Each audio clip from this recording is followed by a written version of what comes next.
Greetings and salutations, everybody. Welcome to the 258th episode of Twisted Strands. My name is Jeannie, but you can call me JD. And what's in this episode? Let's see. A finished object. An object I've been wanting to finish for a while. One of my favorite birthday gifts, and not much else. I had a bad weekend. I had a headache most of the day on Saturday, so not much of anything got done. But remember when I was talking about the shawl that I was making? I finished it. Unfortunately, I forgot the person's name that designed it again. It'll be in the show notes. But I did finish my Chicken Strong shawl. There it is. It's a little bit brighter in better light. But yeah, I really love how it turned out. And I'm not going to block it because I don't think I'd get the shape that it is shown as. So it's warm. It's pretty. It's a little bit brighter, less neutral than some of the things I've made for accessories, but I really do like how the edging looks. I did the edging exactly as was stated. And since it's crochet, it doesn't really need to be blocked. It's not that kind of shawl. Really. So anyway, I finished my Chicken Strong shawl. I made it with... Yeah, there you are. I made it with Karen.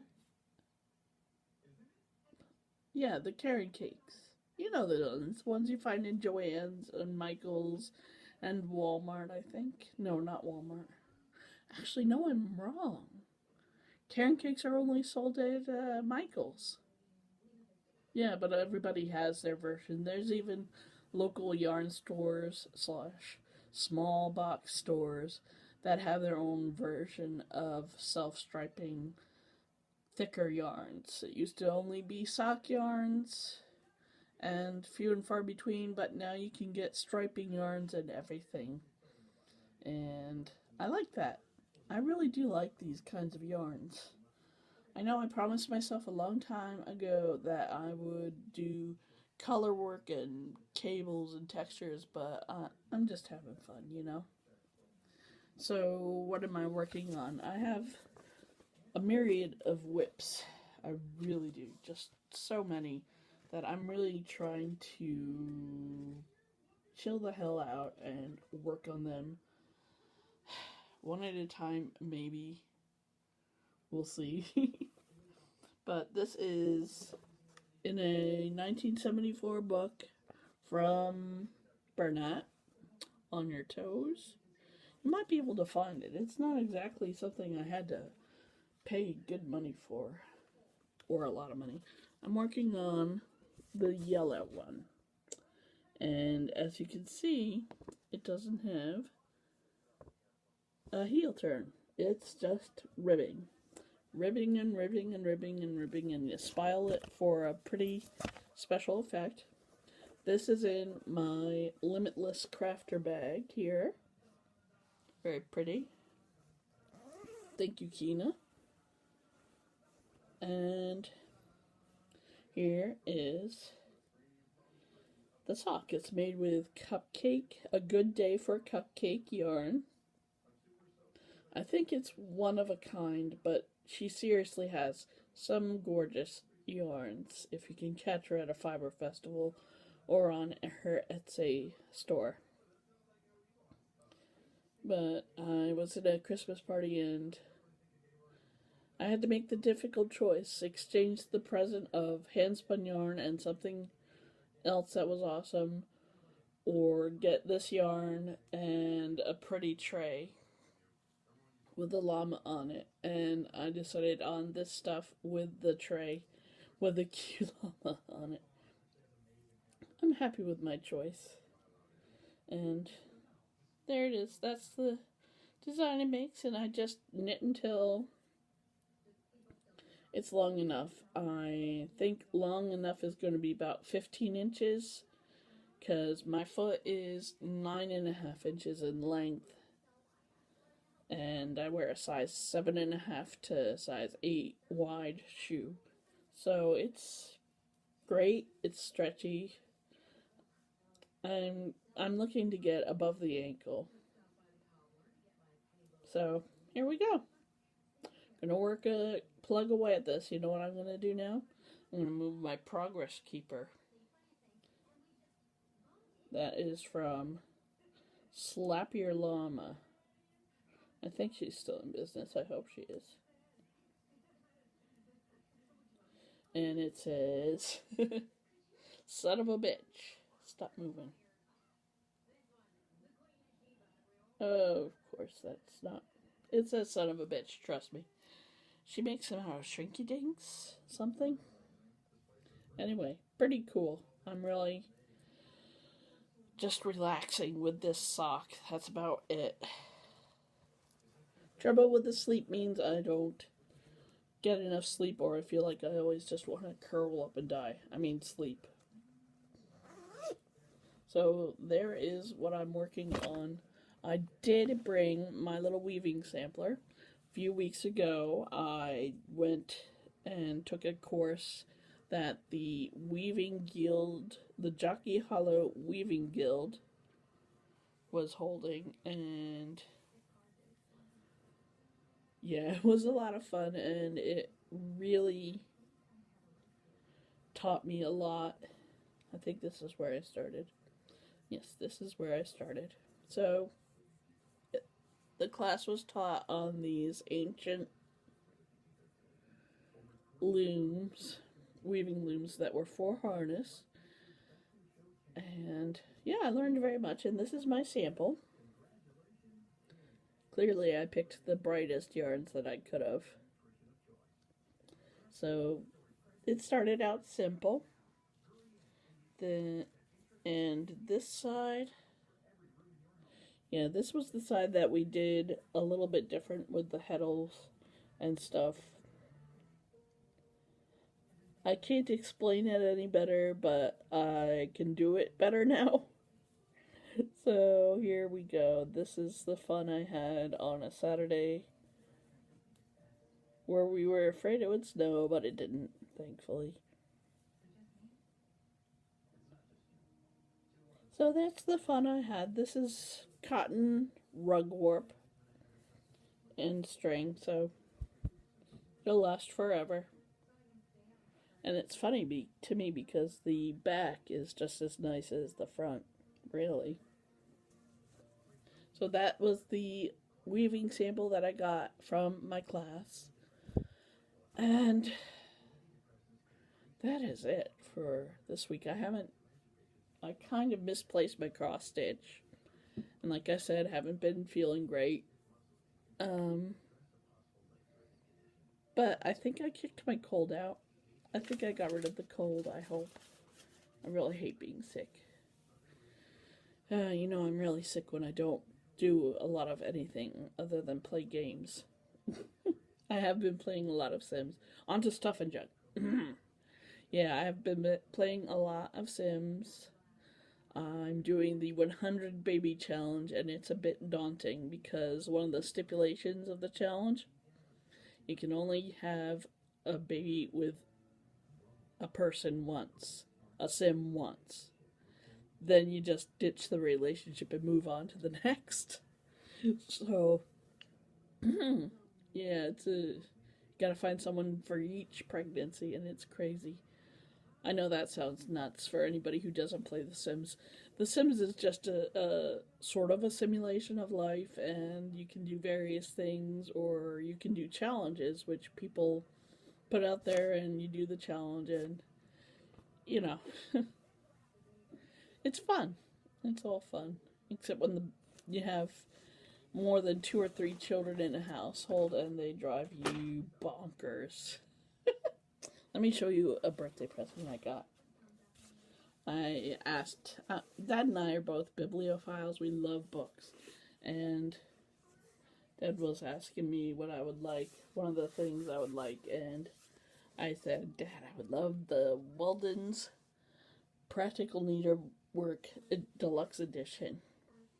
And thankfully he got it for me. So thank you, Dad. Thank you, Dad. Thank you, Dad.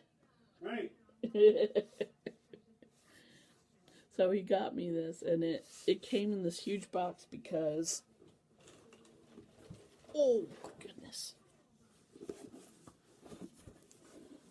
I took a few of the books out already to play with them and look at them, but there it is. It's big and it's very heavy. It's like 40-pound of books, I think. As a matter of fact, well, here, I'll put this in here. There's one. Oh, let me show you what else I've been doing. I even piled them neatly here so that I can show it to you. Be patient. Here we go. So I've got a Zoom loom because I was inspired by another tiny loom that I picked up at an estate sale. And I've been taking all those fat fiber samples. I have more than one bag of them.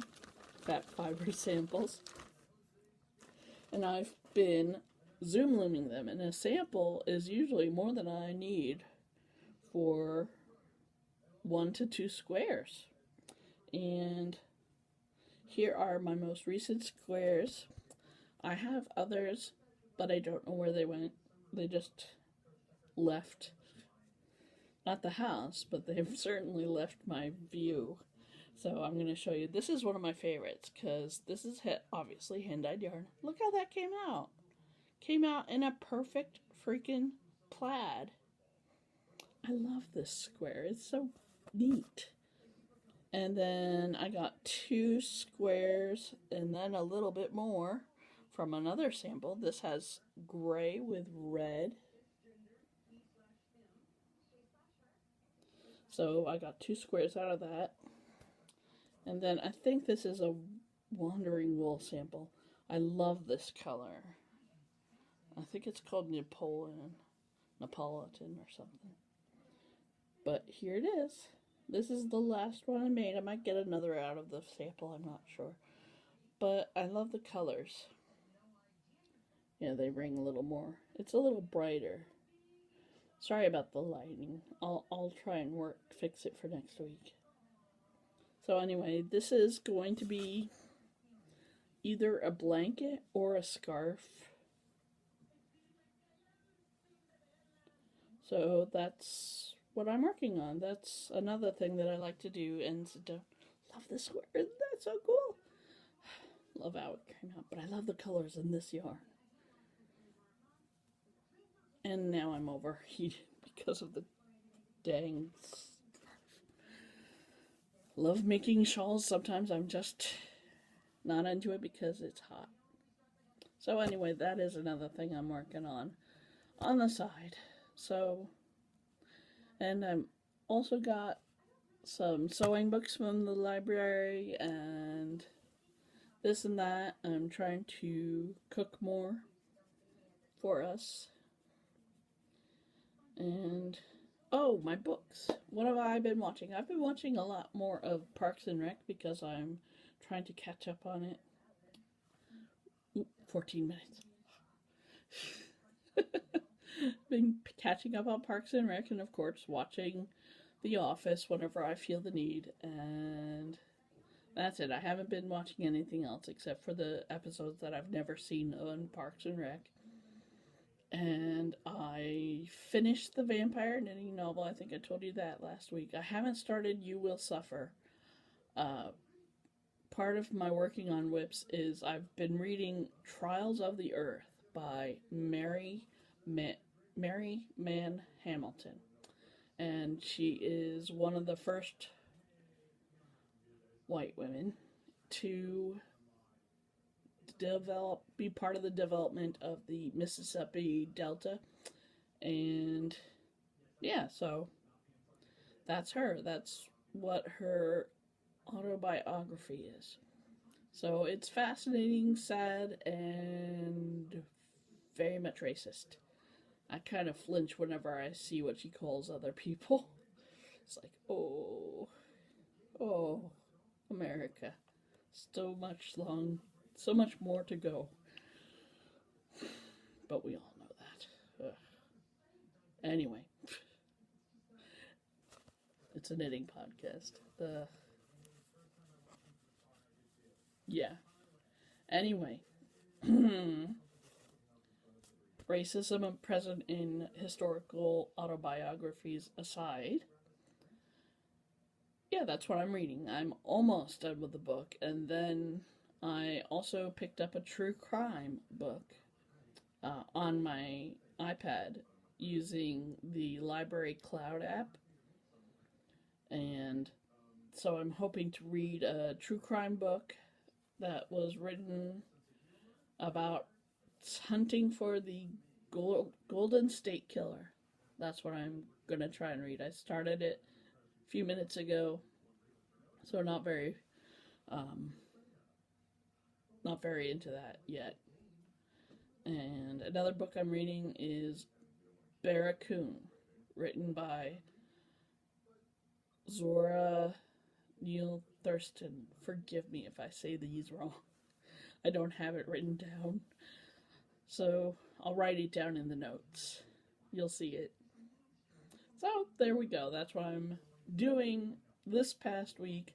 I know I'm tiny bit late, but like I said, I've been having trouble with my sleep and getting enough energy to do anything at all. So there you go. So anyway, I want to thank you for joining me today. I really appreciate everybody who watches the podcast. Yeah, thank you so much for watching, and I really appreciate you joining me. Please like and subscribe the video. Subscribe to the channel, like the video. Yeah, that's good, Genie. I could really use a drink. Anyway, that's all for now, and don't forget my favorite quote. Whenever you're doing crafts, from the simple to the sublime, you are making the world a more beautiful place, and for that, I thank you. Hope you enjoyed the video. Have a good week. I'll talk at you later. Okay? Bye.